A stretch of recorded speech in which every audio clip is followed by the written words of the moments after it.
Sleeping, speaking, listening और recognise करना, ठीक है ना, फिर वो रिएक्ट करना, ये सारे प्रॉब्लम सीपी में देखा जाता है।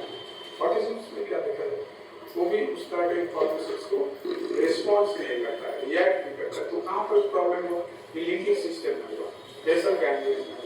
वो क्या चीज़ है, तो इंटरनल ब्रेन का एक पार्ट है जहाँ पर इमोशनल प्रोसेस करता है, हमारा भावना को प्रोसेस करता है, और हाइपोथैलेमस क्या करता है, हमारा जो प्लानिंग करता है, चिंतन करता है, विचार करता है, ठीक है ना।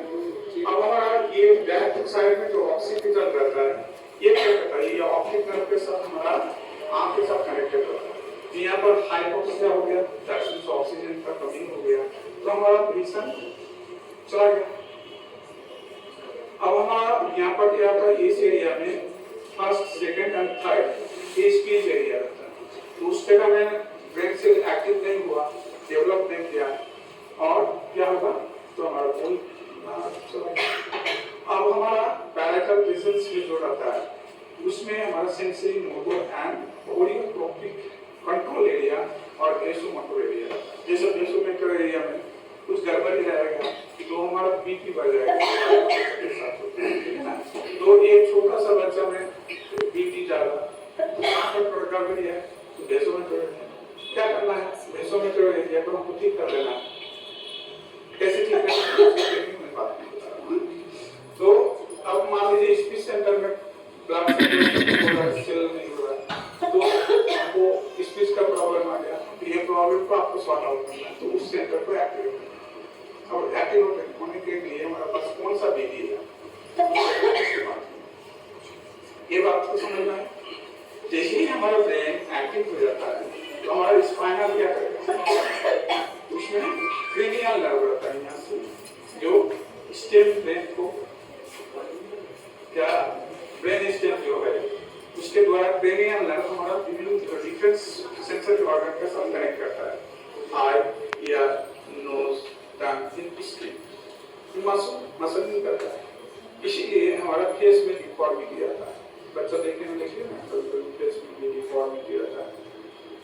समझ में आ रहा है कि नहीं, जटिल होने से बताइएगा, मैं सहज करके बताने के प्रयास कर रहा हूँ। तो ये सारी चीज को समझते हुए जैसे ही हमारा ये स्टेम में प्रॉब्लम रहेगा, तो स्टेम सेल को हमको ट्रीटमेंट करना है, दूसरे जगह में यहाँ से करने से नहीं हो पाएगा। समझ में आ रहा है, क्योंकि यहाँ से हम केवल मात्र सेंसेशन नहीं दे सकता। मैं यहाँ पर अगर ट्रीटमेंट करता हूँ डिस्टल पार्ट में, तो क्या कर सकते हैं, सेंसेशन दे सकता हूँ, इंपल्सन जाएगा, ब्रेन सेल सही नहीं है तो रिसीव नहीं कर पाएगा। अब रिसीव नहीं करेगा तो क्या करेगा, ट्रीटमेंट के रिफ्लेक्स ज्यादा हो, बच्चे के अंदर में ट्रीटमेंट से स्ट्रेस बढ़ जाएगा, आपका सीजर बढ़ सकता है। तो कभी कभी देखेंगे कुछ ट्रीटमेंट के बाद बच्चा में एग्रेसिव चला जाता है, हो गया। तो स्पाइनल में जब हमारा क्रेनियल नर्व में प्रॉब्लम रहेगा, तो हमारा 5 सेंसरी ऑर्गन में प्रॉब्लम आएगा, टेस्ट में प्रॉब्लम आएगा, स्टाइलिश में, और निकल नहीं सकता है, वो बात कर नहीं सकता है, समझ में आया। विजन में प्रॉब्लम आ गया, लिसनिंग में प्रॉब्लम आ गया। इसमें तो हम लोग आइडेंटिफाई नहीं कर सकते ये बच्चा को इसमें रहा है, समझ में आया। तो ये इसी प्रॉब्लम हमको समझ में आया कि ये प्रॉब्लम हो रहा है, आप लोगों को दिखाने के लिए। अब हम जब स्पाइनल को नीचे की ओर आ रहा हूँ, तो optic and synthetic parasympathetic nerve रहता है, ठीक है ना, वो ऑटो क्रिया करता है। ऑटो क्रिया का मतलब होता है जैसे हार्ट बीट चलाने के लिए आपको लेबर देने की जरूरत नहीं पड़ता है। हार्ट चलाने के लिए आपको शक्ति का इस्तेमाल करते हैं क्या, हार्ट को रोकने के लिए भी नहीं करते हैं, तो ये ऑटोमेटिक होता है। तो ये ऑटोमेटिक नर्व के द्वारा हमारा वाइटल ऑर्गन जैसे आपका हार्ट हुआ, लंग्स हुआ, लिवर हुआ, स्प्लीन हुआ, किडनी हुआ, डाइजेस्टिव हुआ, स्मॉल इंटेस्टाइन है, पैंक्रियास है, ठीक है ना, ये ल्यूमिनस है, रिप्रोडक्टिव ऑर्गन।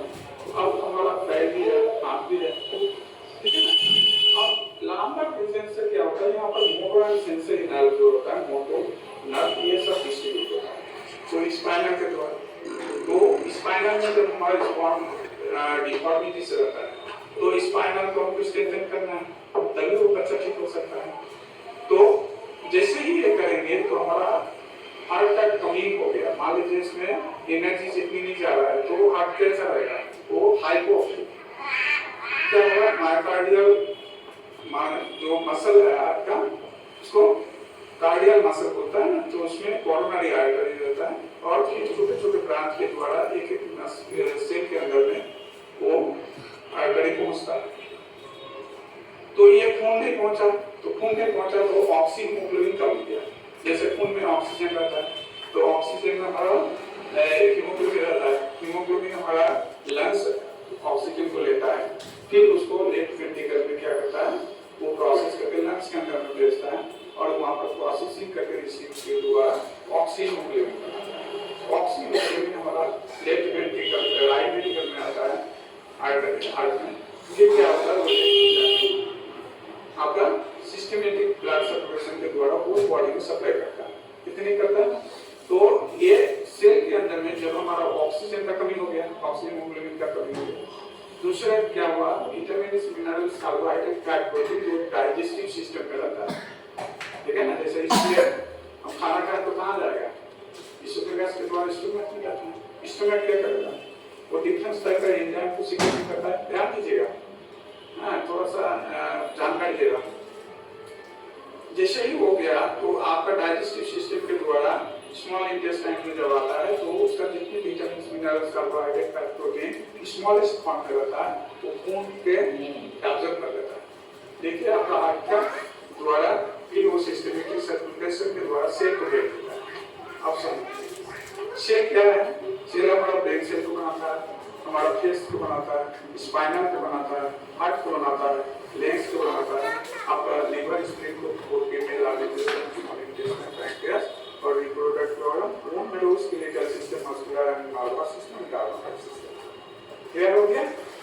थोड़ा जल्दी बोल रहा हूँ लेकिन समझ